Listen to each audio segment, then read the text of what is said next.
to have you in this afternoon. Toronto Mayor John Tory, our guest for the full hour. He's going to join the roundtable coming up at 5:45. Christy Blatchford, Barb DiGiulio, and Mayor John Tory this afternoon.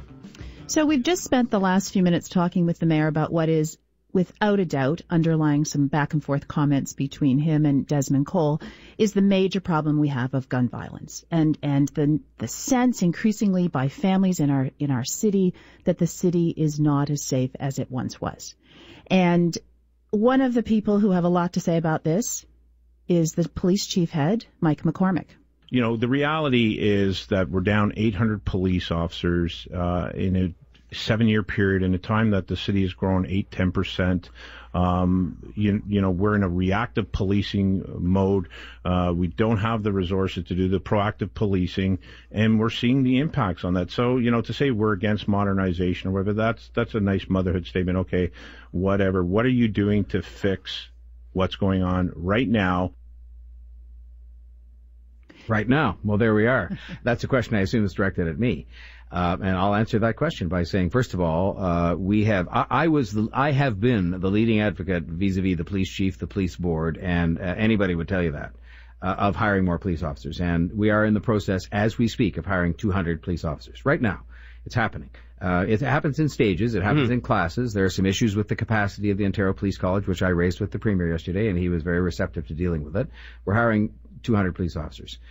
We have asked the Police Association, starting, by the way, in the 1980s. So just to show you their good faith on this, starting in the 1980s, we asked if they would consider back at that time, long before I was here, some changes to the schedule because it would allow for more efficient deployment of police officers when they're needed, where they're needed. Because right now it tends to be kind of a one-size-fits-all approach. So can I just stop you there, Mr. Mayor? Because what I think is happening between you and the head of the police force here in the city is the service is he says it's about fewer cops on the street.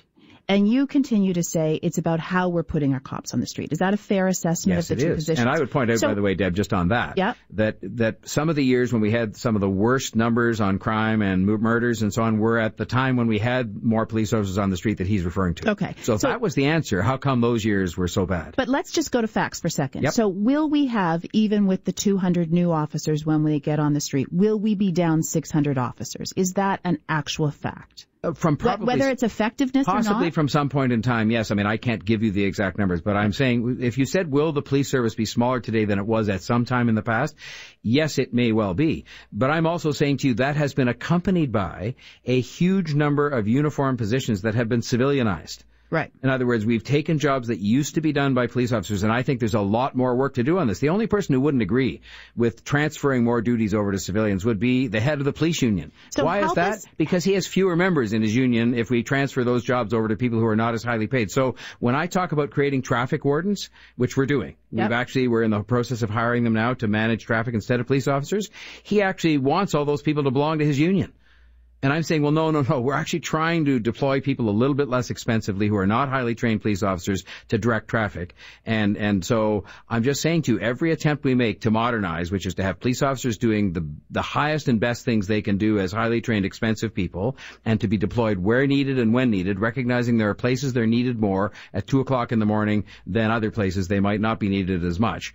They have been foot dragging at best on that. So am I hearing you say that we actually have, even with the 200, an adequate number of bodies?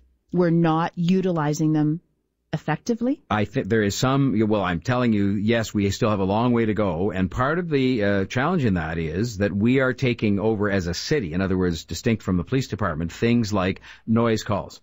So effective this year, we will take on responsibility for noise calls as a city. So when you call about a noise call, your call will go to 311, not 911, and the person that responds will be a bylaw officer, not a police officer. And so we're taking a huge load. They do 40,000 noise calls, I think it is, a year, something like that. So we're in the process of doing that, and it's not complete yet. We're taking responsibility for crossing guards. And crossing guards, you can't imagine how much time that takes of the police, because when a crossing guard doesn't show up, because they're not police officers, a police officer goes and fills in. Right. And so there's dozens of police officers every day. So I'm saying we're in the process of transferring duties away from them.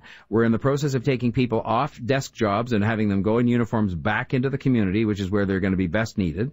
We're in the process of continuing to civilianize, have civilians do jobs that are better done by civilians. So, for example, On a B&E, there's somebody that has a break and enter. There has to be somebody who records all of what got lost for the insurance company and all that. That previously had to be done by a police officer because of the rules of evidence and all of that. Now we're going to have people who are special constables doing some of that kind of work, so that it isn't tying up the time of a police officer. For Mike McCormack, it's all about numbers. You see, how many police officers? For us, it's saying, no, the number, it's more what number of police officers do you use effectively for the right purpose at the right time in the right place. But why is that the union's call? Like, do we not have management that's offering suggestions on where these people need to be deployed? Not even just suggestions, but giving out these orders and instructions. Why is the union making the call? It's the union claiming that the only answer is to hire, as he put it yesterday, I think right here on this radio station, hundreds of additional police officers. But if we know the problem is deployment, then why are the managerial people in the managerial roles in the police force not deploying these cops where they're needed? No, but now you're to the nub of the scheduling issue. The scheduling of police officers' time and how they're used and where they're used is written into the collective agreement, and it's kind of a one-size-fits-all approach. And so what we've asked for since the 1980s, the police board has been asking for much greater flexibility to deploy officers where needed and when needed. And by the way, that might mean more officers, and you may be getting to the nub of this now. Officers might have to work more of them at 2 o'clock in the morning, or in areas of the city where it's not convenient for them in terms of where they live. So they're not enamored of the idea of doing all this. Well, it sounds like the union's got the city over the barrel. I was going to say, is that not the fault of the police service board then? Police officers do not have the right to strike. Right. So these things go to arbitration.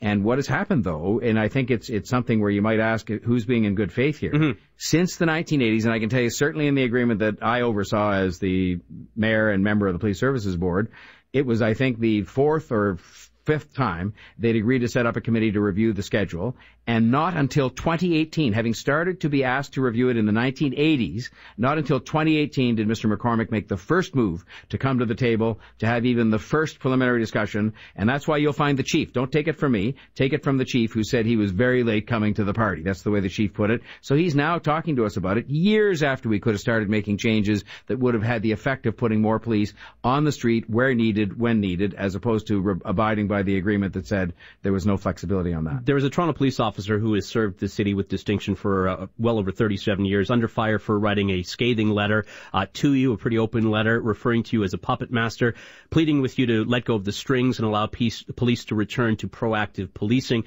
Now, obviously, public airing of these type of views is not looked upon fondly. I have talked to a lot of police officers, though, that have concerns, and they're afraid to raise these concerns. They're afraid that if they raise concerns that they have about their own jobs or about how things are being run, they're going to get reprimanded.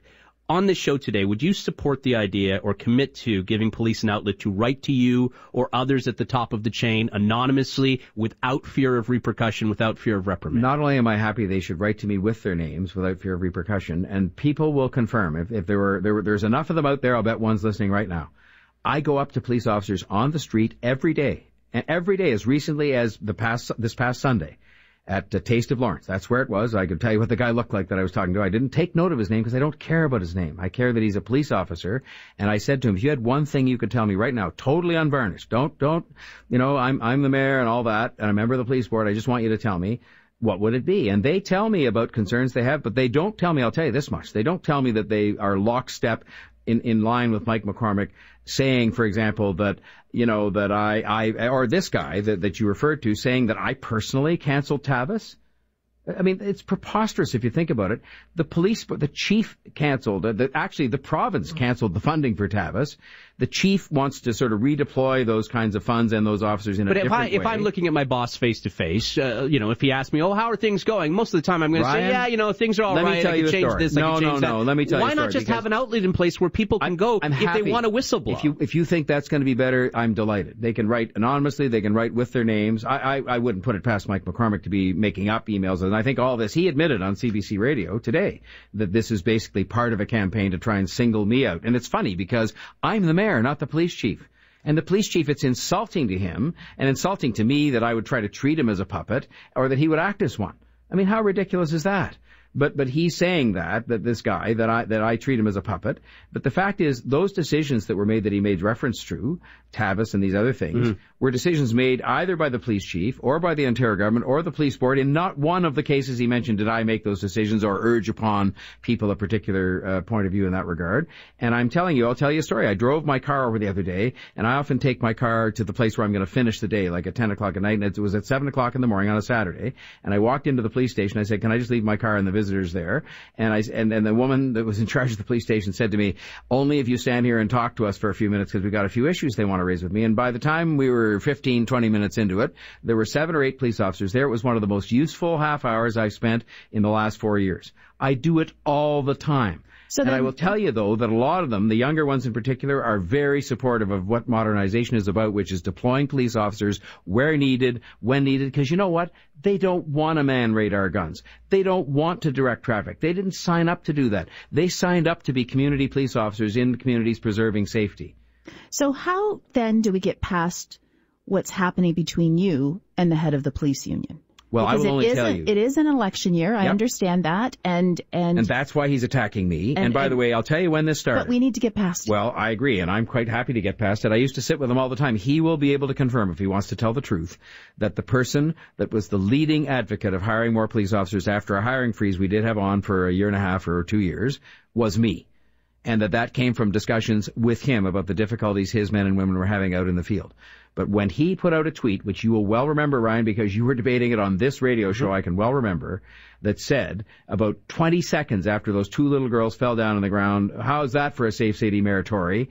And then about a week later said that I wasn't angry when the 2 girls got shot. Another one of his tweets was, I wasn't angry when 2 girls got shot in the playground. The very anger that Desmond Cole is criticizing me for, then I just say, look, this guy's just playing politics, and that's fine. If that's what he chooses to do with his time. Do you guys like each other? Actually, I think we get along fine, but I'm busy. Doesn't sound like you get along fine. Well, we did, and I think we could again, because I'm not a person, you know me very well. I'm not a person who has big, to-dos I carry on with anybody for long periods of time or even short periods of time. But my time right now is being spent not trying to address Mike McCormack's tweets, although I get asked about it. I'm meeting with the Prime Minister, the Community Safety Minister, the Premier, all of whom have offered to help. I'm meeting with the police chief, with hip-hop artists, with community leaders. I'm going out into the community. That's what I'm doing so I can formulate a plan, which you'll be hearing more about later on in the next coming days, to actually address the gun violence, as opposed to Mr. McCormack, who seems to give endless interviews, and then I have to answer to them. All right, let's